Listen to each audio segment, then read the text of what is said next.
Hi guys, and welcome to my latest video.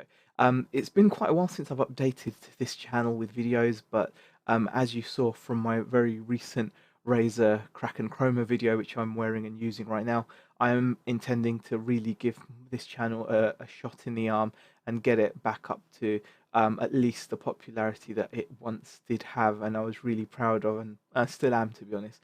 But the reason for this video is this is going to be like a little tech review, and it's a tech review video of this, which is something I've just picked up, which is the TP-Link AV1200 Gigabit Pass-Through Powerline Starter Kit.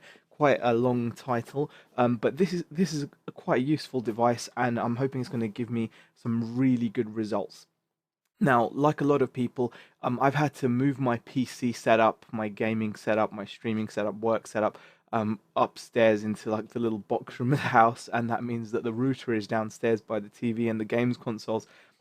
And I tried using wireless, and to be honest with you, it's not very good. I'm on a 150 megabit Virgin Media broadband package, so I get about 150 meg download speeds, and I get about 10 to 12 meg upload, which isn't great, but still it's awesome overall and works very well. Now on wireless, using a wireless G or a wireless. I think I've now got a wireless N adapter. Because of all the interference and using the 2.4 gigahertz bandwidth, which is really cluttered, or especially on my street, I'm lucky to get about 18 meg down and about 2 meg up, which just doesn't cut it for high, intensity internet things that you want to do. So for example, uploading YouTube videos or streaming gaming videos. So I went and bought this, and this is, like I said, the AV1200. So I'm going to kind of take you guys through the unboxing and just show you what comes with it, and then I'm going to do like a little speed test, which I will put in on the end of this video, and then we can kind of work from there. Now, just to show you what you get in the package, this, by the way, is on offer at the moment. I got it from PC World for about £50, which I think is pretty reasonable. They're saying it's half price. It probably was cheaper online anyway, but £50 is pretty good, I'd say, for a 1200 megabit per second power line. Now, you're never going to obviously achieve those speeds, but there we go, because that's like, theoretical speeds. Now, this is what you get when you open the box. You get two of these big, hefty looking plugs. I went for these because I don't really care about aesthetics so much. They're just going to be plugged in and left alone. That's what they look like. So they're going to be plugged into the socket. And they do have a pass-through, which is nice. They're just made of plastic. They're actually quite nice in terms of the build quality. Seems really durable. Can't really complain. So you've got the Ethernet port there. You have got the pair button on the side there. So you're going to plug this in. One end is going to go downstairs where my router is, and then the other end is going to be plugged in. So there's the second plug, so you get two of them. This one, so this one's I'm going to plug in at the router downstairs. This one I'm going to plug in up here, wire it all up, and then I'm going to run a speed test. I'll do a before and after speed test just to give you an idea of the difference, and how much of my broadband I'm actually going to be able to access from this room upstairs. So bear with me. Okay, guys. Um, so I'm going to just show you what I'm currently getting. So this is going to be like the before, as it were. So this is the broadband speed that I'm currently getting using wireless on this PC, which is going to be pretty poor. So I'm just going to begin test. It's going to just base it on my ping, and give us an idea of what kind of speeds download and upload I'm getting. Now, bear in mind, I should be able to get 150 meg download speed. And currently you can see this is at 11 in the morning, 11 a.m. on a weekday morning, and I'm getting about 9 meg download speed. Yeah, 9 megabit per second. So the speed I'm actually paying for is about 150. So you can see that's pretty big difference there. Upload is actually as good as it normally is, which is kind of surprising. Upload is about 12 megabits per second by the looks of it, and that's kind of what I get normally. So that's kind of interesting to see. The upload speed is as pretty much as good as it normally is. The ping isn't bad either, but the download speed is severely limited, because I think at the moment, because of the interference, I'm just running on a G wireless G signal rather than an N signal, And then I think when I look at the wireless settings on the PC, it actually tells me it's connected at 144 megabits per second, which kind of explains why the download speed is so low. So that's the before shot. So hopefully once I plug in the Powerline adapters, we're going to see a massive difference. So that will be very cool to see. Okay, guys, now I've got everything fixed up, and I'm going to test that out.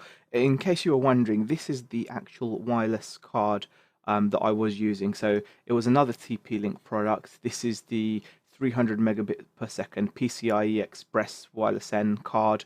And like I said, sometimes I was getting up to about 20 meg, to be fair to it, because I know in the test it only showed about 10.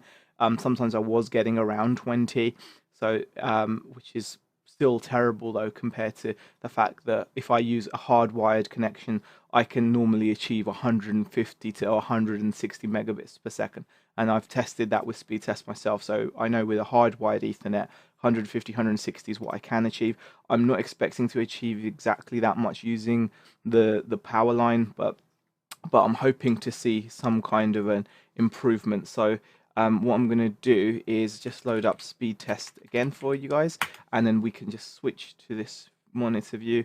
And I'm now going to show you the test with the power line installed. Now, what I should say is that I have installed both power lines directly into a wall socket.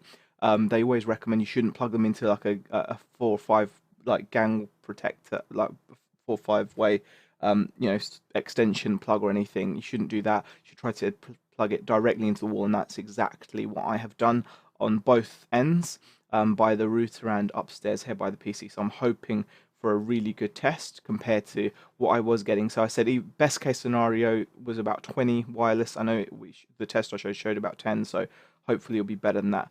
And immediately you can see I'm getting, what, about 100. Wow, I'm really impressed. I'm actually really impressed. I'm getting 114 by the looks of it. It's going to settle on that, or is it just going to? Oh wow, it's just gone to 115 meg download. I'm really happy with that. Like I said, it's still not as quick as Ethernet, direct Ethernet, because I could achieve between 150 and 160 on that.